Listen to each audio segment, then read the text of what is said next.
केवळ मटण नीट शिजलं नाही या क्षुल्लक कारणावरून झालेल्या वादातून यवतमाळच्या आर्वी तालुक्यातल्या बोरेगाव इथे एका हसऱ्या खेळत्या संसाराची राखरांगोळी झाली।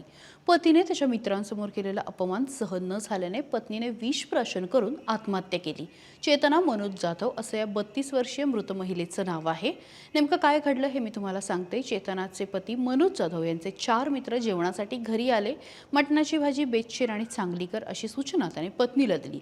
अंगणात जेवणाचा बेत रंगला होता आणि पाहुण्यांसमोरच मनोजचा पारा चढला। मटण व्यवस्थित शिजले नसल्याच्या कारणावरून त्याने पत्नीशी जोरदार वाद घालण्याचा प्रयत्न केला।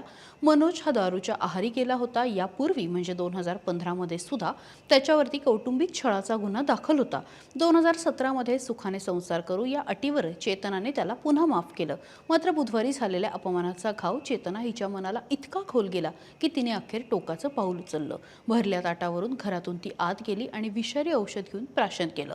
बाहेर येऊन तिने जेव्हा पतीला ही बाब सांगितली तेव्हा एकच खळबळ उडाली। तिला तातडीने आर्वी इथल्या ग्रामीण रुग्णालयात नेण्यात आलं। मात्र नियतीच्या मनात वेगळंच होतं। डॉक्टरांनी तपासून तिला मृत घोषित केलं। चेतना आणि मनोज यांच्या संसार वेलीवरती एक मुलगा आणि एक मुलगी अशी 2 मुलं आहेत। मात्र वडिलांच्या तापट स्वभावामुळे आणि आईच्या रागामुळे दोन्ही मुलांना आई आणि वडिलांच्या प्रेमास पोरकं व्हावं लागलं। चेतनाचे मामा मनोहर राठोड यांच्या तक्रारीवरून पोलिसांनी चेतनाचा पती मनोज जाधव याच्यावरती आत्महत्येस प्रवृत्त केल्याचा गुन्हा नोंद केलाय आणि त्याला अटक केली।